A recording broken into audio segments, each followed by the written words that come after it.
Hello and welcome to Module 1. I hope that you have found your way here fine. You listened to the course overview. So now we are going to look more focused on Module 1, which begins the first day of class, which is January 8th, and ends January 23rd. So you have a good amount of time for this module, and it may look like a lot, but it's not as much as it looks like here. So you had to do that course overview engagement, which hopefully you've already done. And then you have the Module 1 overview engagement, which is what you're watching now and taking those notes. You'll have a discussion, which is just to introduce yourself to the class. We'll talk about what that entails in a minute.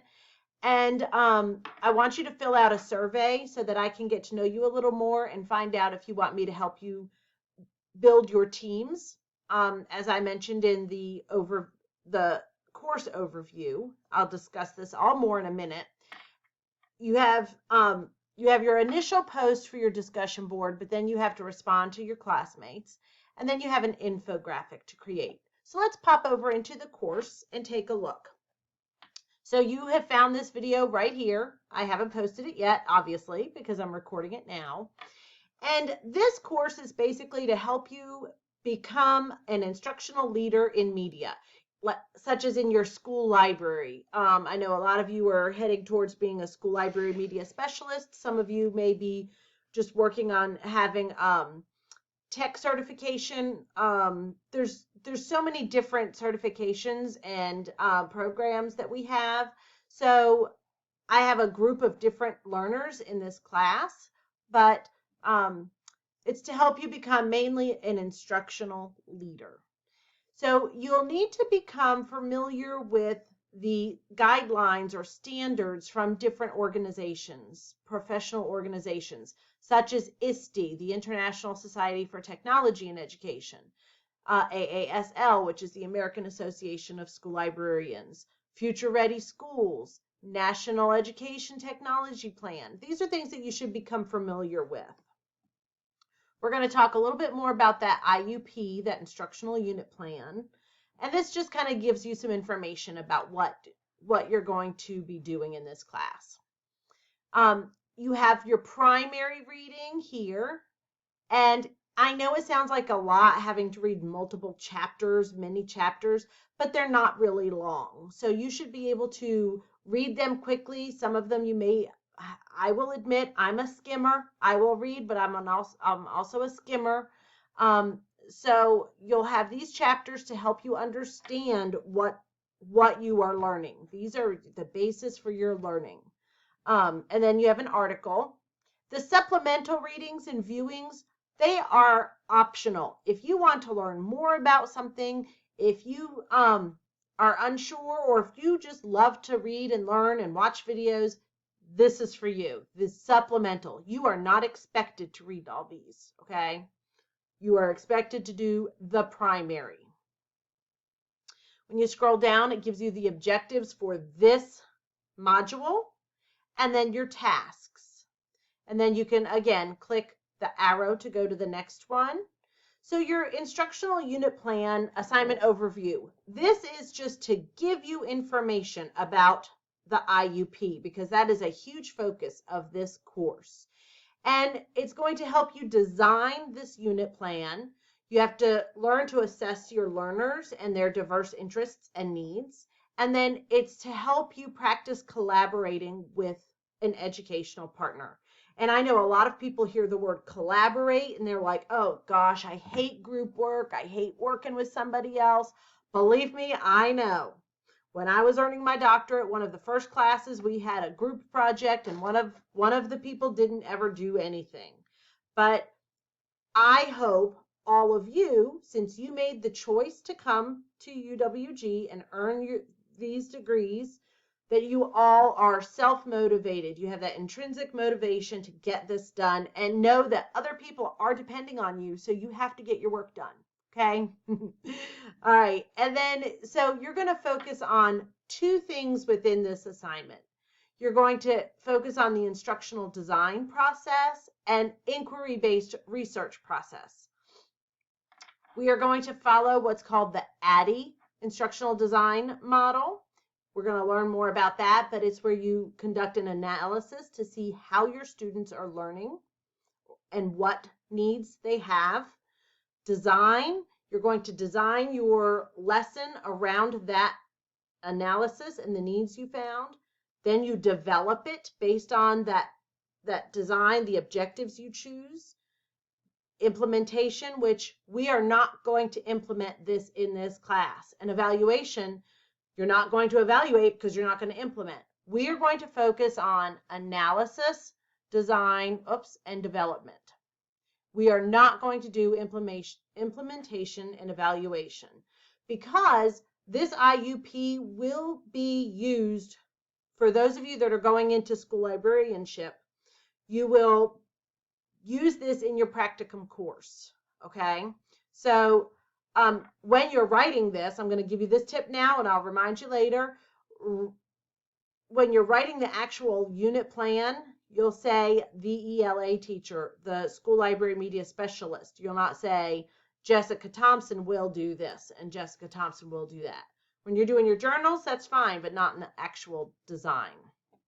And then you're going to learn about the guided inquiry design as a framework for how you get students to conduct research. And that's what this whole plan is going to be based on. Module 2, you work on that analysis portion. Module 3, you're going to design. That's where you create these objectives to meet those needs. Section 3 is where you actually develop the unit. And you're going to develop one for one of the, I think it's 8 objectives that you have to do.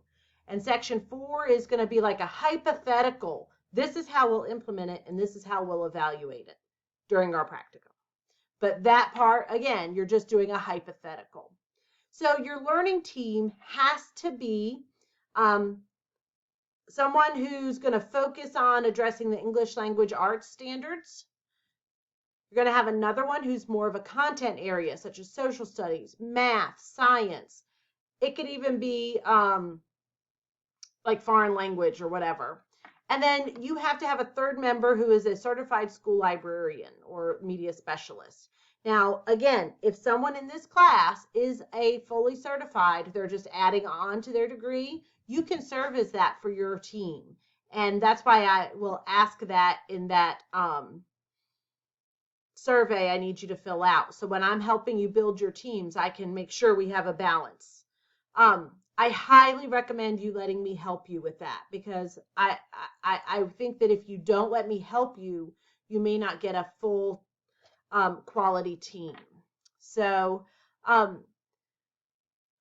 you will have journals that you have to fill out talking about your readings and your collaborations when you're doing your IUP.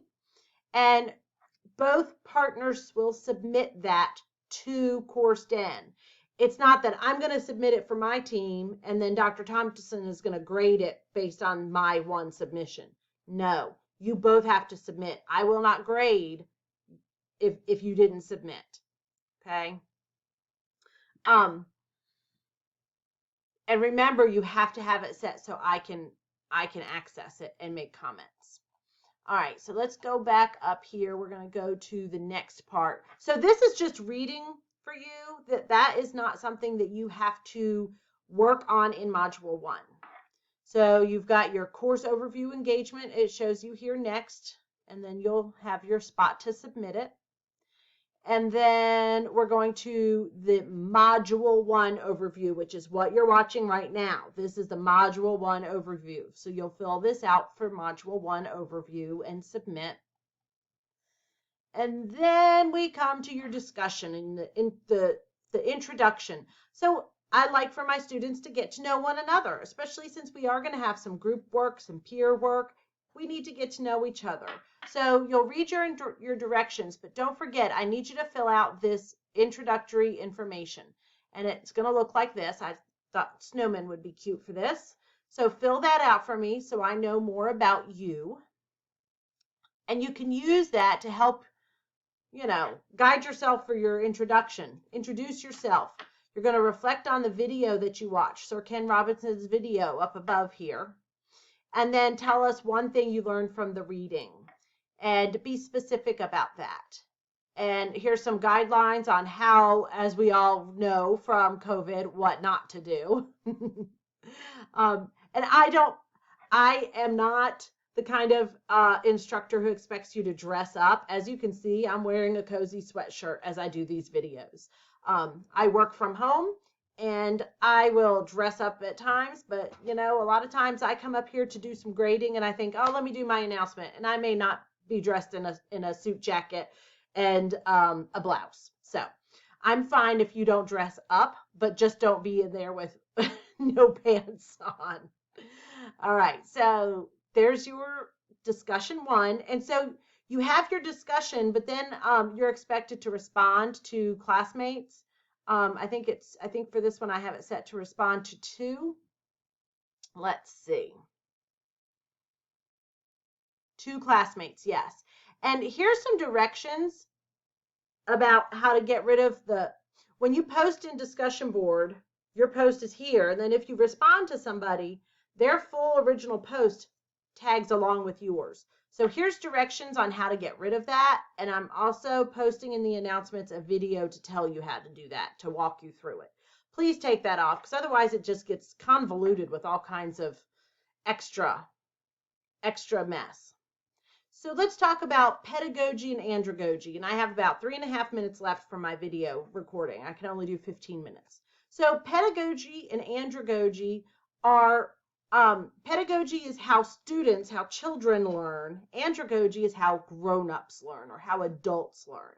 So you have some specifics here. You're going to make an infographic describing what each of those are and are not. You're going to So you're going to define it, you're going to compare it and contrast it. So remember, when you compare and you contrast, you tell how they're similar and how they're different. And then you need to discuss the basic tenets of each. So this is graded actually a little bit separately than just compare, contrast, and define. So you'll want to check the rubric for that to make sure you're hitting all of the expectations. And you could submit it as an infographic. If you create it some other way, you want to put the link in a document.